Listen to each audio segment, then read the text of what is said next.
Hey, good morning, everybody. Welcome to my channel, Straight In. Thank you for joining me this morning. So, I created this channel to pretty much be able to document my CDL journey. It's kind of a strange time. I probably should have uploaded more rather than waiting until possibly the last day I'm going to quit my current job to upload. But I just wanted to document this and provide some insight to some of you who may be wondering, what is it like to work for Keurig Dr. Pepper as a beverage delivery driver? They call it a local UDS driver, which UDS means up and down the street, which is literally what you're doing. It's the exact same thing as the Pepsi guys and the Coke guys. So today I'm headed into work at the moment, and yeah, I'm just going to document my day and kind of give you a look or a day in the life, so to speak, of what it's like to be a driver with Dr. Pepper. Because it is probably my last day today, or at least I'm coming down to my last days, I'm going to go ahead and film. I know when we initially got hired with Dr. Pepper, they were real big on they had a big social media policy, which, I mean, all companies do, but still, even on YouTube, I haven't been able to find, before I accepted this job, I never was able to find anybody that worked for Dr. Pepper that could provide some insight on what it was like to work with that company. So I am sorry, I'm getting flashed down by an 18-wheeler over here. So yeah, I am going to be able to show you guys essentially some of the guys that have shown what the day in the life is pretty accurate.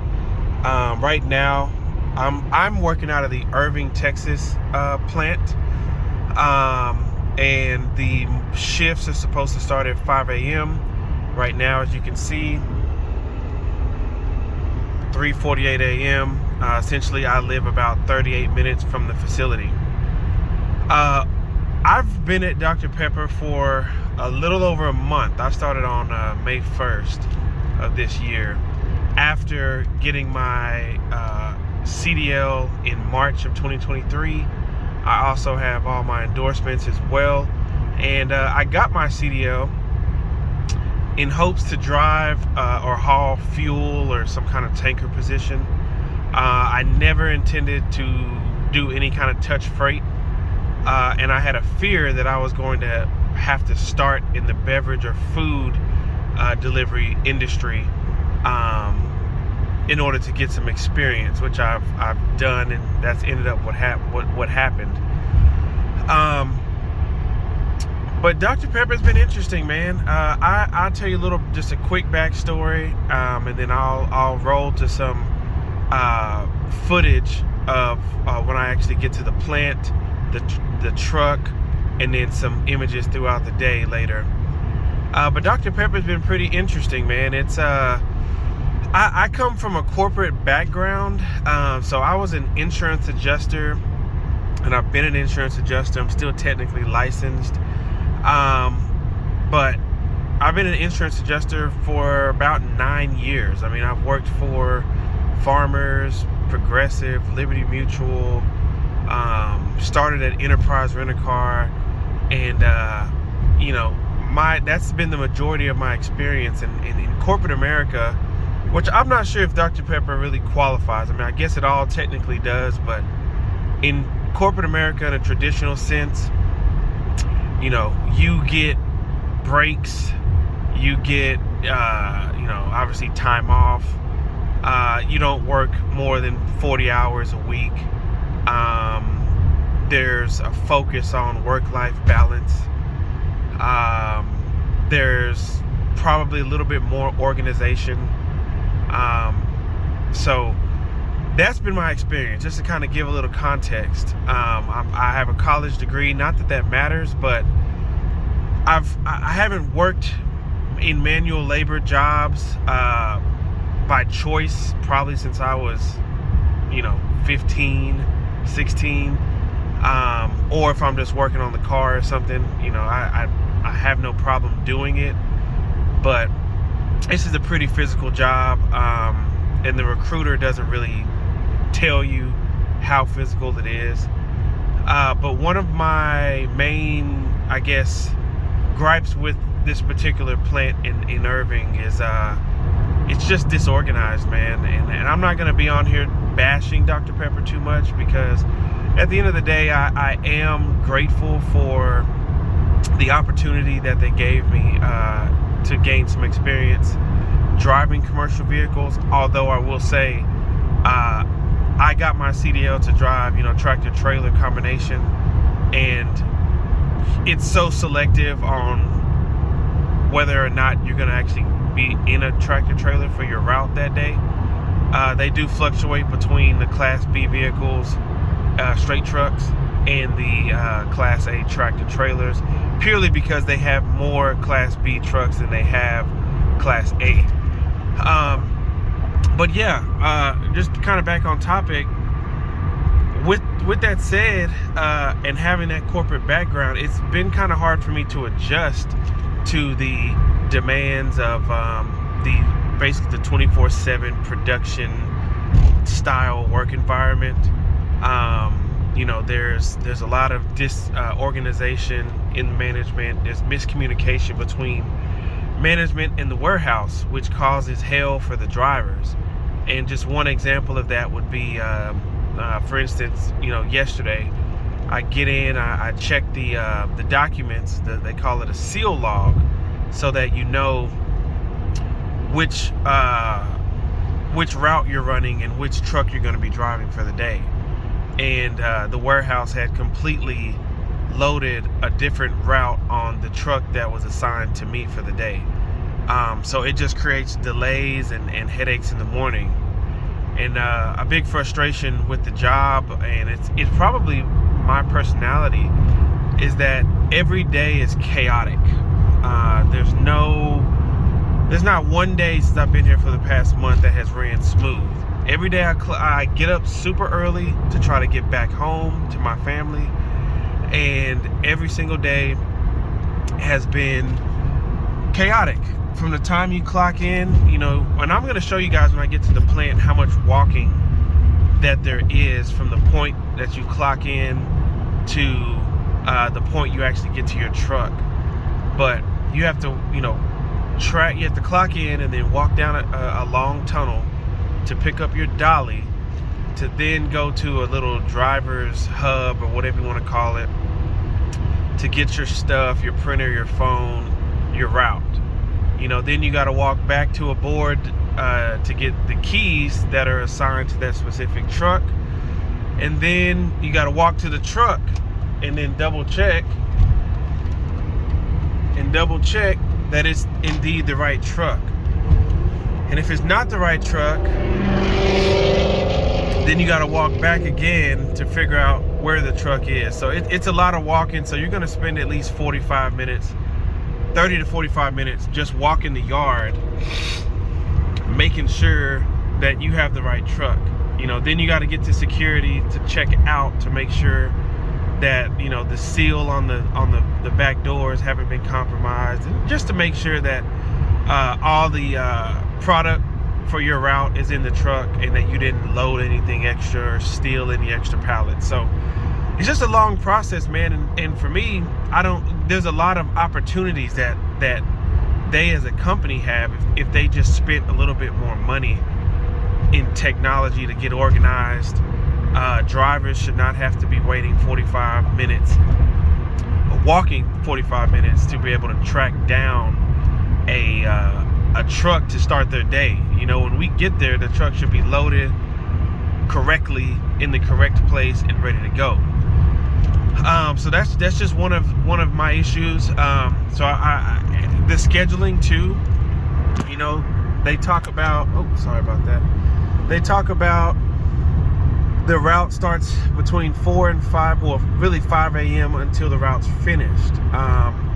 And the route you have no control over the route. Every single day is different. One day, you could be driving an hour and 10 minutes away from the plant to start the route.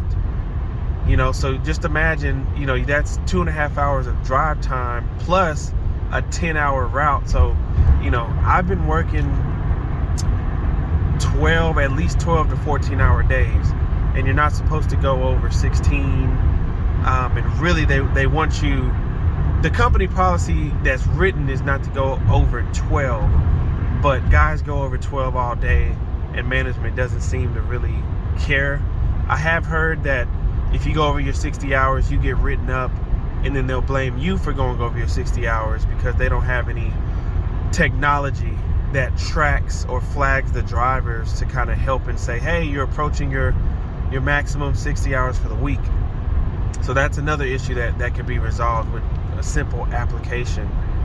And then the scheduling and the hours, they're just all over the place. They tell us, like for Memorial Day, oh, everybody's gonna be off, and then it turns out, well, we were off for Memorial Day, I'll say that, but we were supposed to be off that Monday and then not work that following Saturday. That was what we were told, and then that changed after we came in the Tuesday after Memorial Day, and they told us we're, basically, psych, you are gonna work Saturday.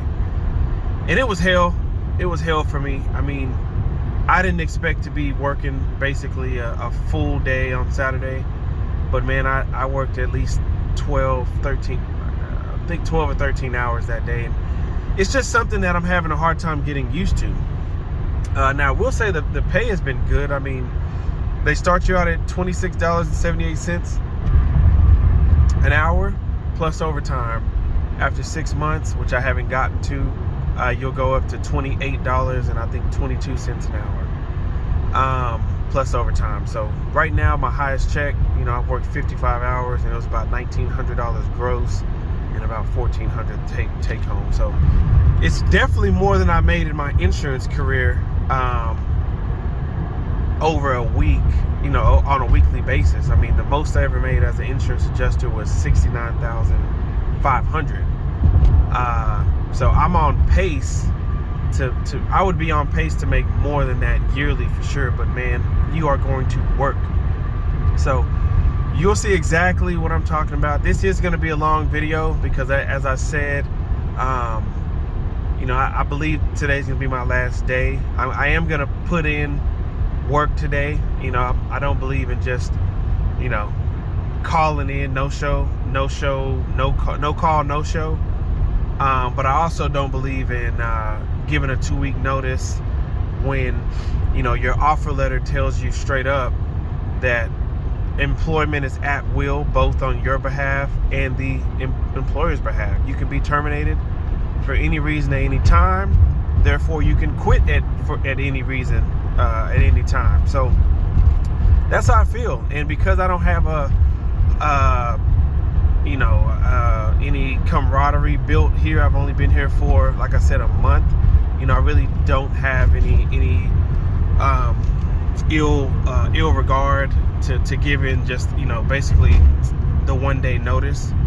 But I do have some other plans. I'm going to open up or try to start a cargo van business, I believe. But yeah, man, if you guys have any questions, I can try and provide the best amount of insight that I can.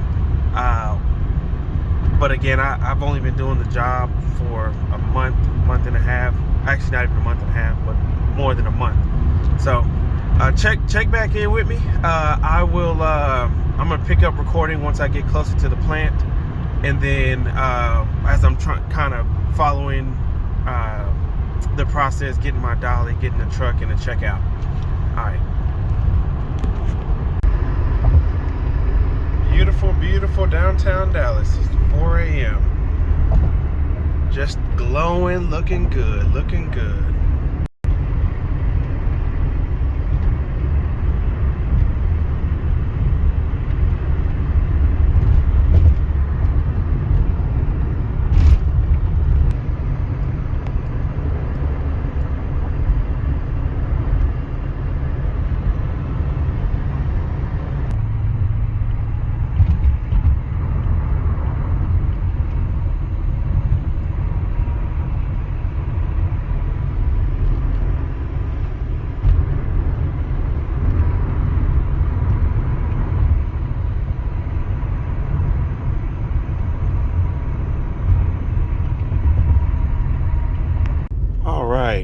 welcome back. We're approaching the facility here. If you can see this tractor trailer, that is a bulk driver. The bulk drivers, they drive day cabs, but I believe they pull 57-foot trailers. Their day, essentially bulk is where I wanted to go. You know, Dr. Pepper tricked me in the recruiting process. I applied for this UDS driver. I got rejected. Then they put up a bulk driver position that said no experience necessary. And seeing as I'm looking for tractor trailer experience, I applied for it. And then when I get the interview, they say, oh, actually we have a local UDS driver position available. You don't qualify for bulk. I said, well, your posting said no experience necessary. Hang on, I got to check in with security here. All right, so with security, all you do is flash your badge, and we also have these parking stickers here, and then we'll buzz in at the gate. Hang on 1 second here. But like I was saying, the bulk driver, they have probably the best job because they go to your big box or large format stores, Target, Walmart, and they unload pallets of product by the thousands. And that's all they do. They unload it at Walmart. They put it where, hold on. They put it wherever the Walmart receiver person wants it, and that's it. And they probably do that a couple times. They work Tuesday through Saturday from 3 a.m. Until 3 p.m. basically, or until the route is finished. Those guys don't lift anything, and that is what I wanted to do. And I've been told, if you want to do that, 6 months and UDS, and you could be eligible. My problem is I don't think I'm gonna last 6 months.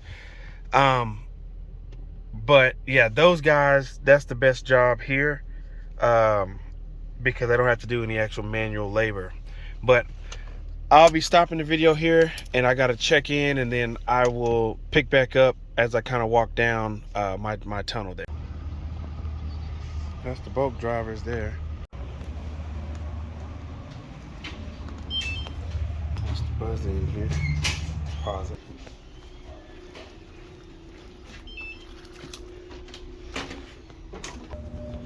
All right, everybody. This is that long. It's that long tunnel I was telling you guys about. People have to lock up their dollies, as you can see, because we as drivers are so concerned that our peers are gonna take our dollies, essentially to make their job easier, because they only give us one dolly. You would think, because you see right there, that'd be a U-boat that they could give us to kind of make the job a little bit easier, less laborious. These are cool lifts, also available to make your job easier, but as you can see, they don't work. So we're forced to have just the one dolly. And so guys have to lock them up, or else somebody might take it to make their day easier. So I was telling you, right now it's 4:26 a.m. You'll see 4:26 a.m. So I want you to see how long it takes me from the time I just clocked in to the time I'm actually in the truck and ready to go. And I won't be able to do much recording while driving, because that is one thing that will get you fired here. If you touch your phone, if you're on your phone, if you do anything with your phone outside of, you know, the navigation and directions, it's automatic termination. So, and it, you know, I just want to be a safe driver as well, so I'm not too concerned with getting footage while I'm driving, more so than footage of the day. So I'll check back in later. All right, these are the trucks. It's my dolly.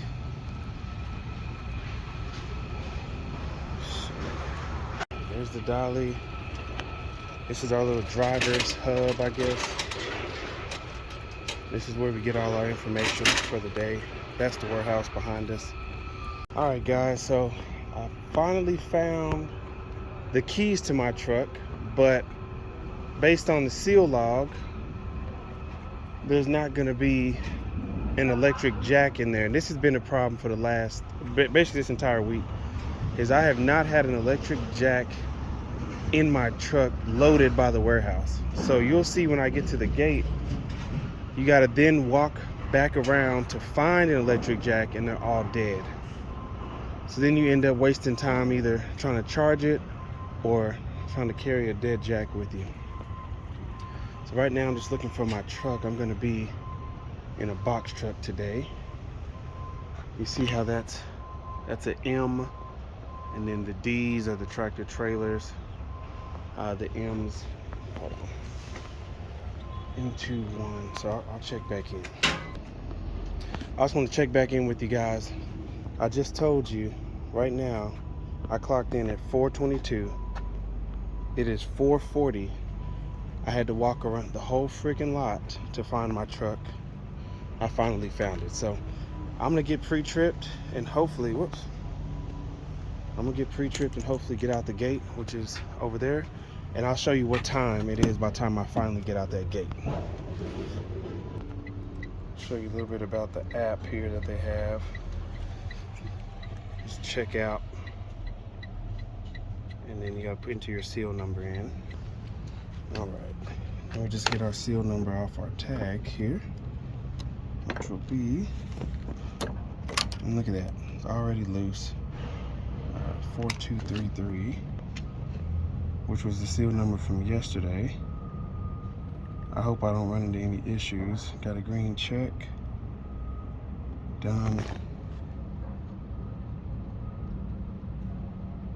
Out. Good deal. Step back.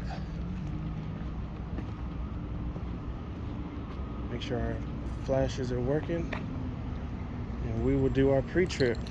I'll check back. I'll show you guys some of the bullshit you gotta deal with. This is supposed to be where all the electric pallet jacks are. And as you can see, people have fucking locks on them. So you can't even get a fucking jack. I mean, this is terrible. It's absolutely terrible.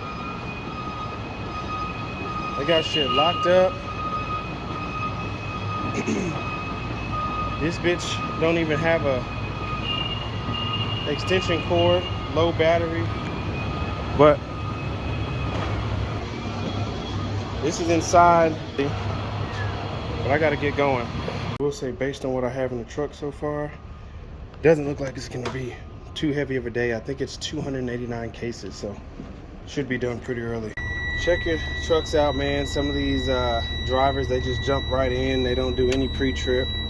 You know, Dr. Pepper is not really a trucking company, so you're not gonna get much instruction on anything related to trucking, to be honest with you. And that's kind of my disappointment with it, was that I mean, I got my CDL to kind of enter into the logistics field and also be able to also just learn a new field. And I mean, this isn't really what I was looking to learn.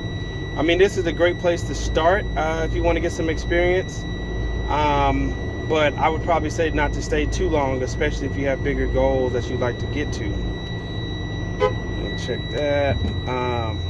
Another thing, check your registration on these trucks. I mean, whether that's Dr. Pepper or whoever you're with. You know, I've had several times where the registration is out on the truck, and I mean, you don't have to drive the truck. You know, tell them you're not driving until you get it corrected. Luckily, our trucks are leased and owned by Ryder. And Ryder is right on the other side of that, right on the other side over there. So it's not really that big of a deal. That's our camera that's watching us as well. It's really only for when you're driving. I'm not driving, so I'm still recording. So right now, time check for you guys. 5:03. I started at 4:26. Already been 30 minutes just to get and find the truck and track down an electric jack. But let's get rolling. I probably won't check back in until I get to my first stop, which will be about 45 minutes. So talk. All right, we have made it to our first stop. Good old 7-Eleven. 7-Eleven is actually not too bad of a stop. Only thing we have to do there is merchandise the product. Well, we have to merchandise. That's a part of the job. But some of the mom and pop stores, you can get away with not merchandising because they're already, those stores mainly either have hired some kind of stalker to work it, or they have so much backstock and the store's just not organized that we don't have to waste our time doing that. But yeah, 7-Elevens aren't too bad. It's the Dollar Generals and the Family Dollars that you'll come to not like, because you have to merchandise the entire store, which is time consuming. So if you're trying to get out fast, it's just not going to happen sometimes. But I'm gonna go ahead and knock this stop out. Pretty much willing in there. I'll break it down. I'll do some footage of me breaking it down. Here we go. Let's do that. Oh well, I can't because I'm actually gonna break it down at the door. So don't worry about it. I'll check back in. Kind of probably at my last stop because I do want to be done. Today is Friday. So I'll check back in and then show you what the yard looks like when we return, and just kind of give you a overview of the day. Oh, there goes that. Family, we are almost done for the day and done with this particular gig forever, potentially. I don't see myself coming back to be a touch freight delivery driver. Of course, I do drop and hook if I could ever get an opportunity. I do fuel, things like that. But as far as lifting these products off the truck and loading them into the store, I'm saying adios to that, man. But on the flip side of things, anyway, it is 12:19, man. Let me see, 12:19. So we're not doing too bad. It sucks because my last store is a Dollar General. They order, you can see how many 12 packs they order. That's going to be 8, 16, about 24. I think that's 24 cases. So, and that's all going to be unloaded by me off this dolly, plus all these doggone 2-liters. So, and then you have to stock all the merchandise in the store, which takes so much time. So I'm gonna go ahead and get going, and then I'll do one last video kind of when the truck's empty and then when I'm back at the plant. All right guys, we have completed the day. You can see the yard's pretty much empty, but a lot of people are coming back in. Yeah, it's been a good day. Been a good day. I'm actually walking in now to see if I can find a boss or somebody and let them know today's my last day. I'm not coming back. So, overall it's been a pretty good experience. I'll post a follow-up video, but just letting y'all know we got it done today. Got it done.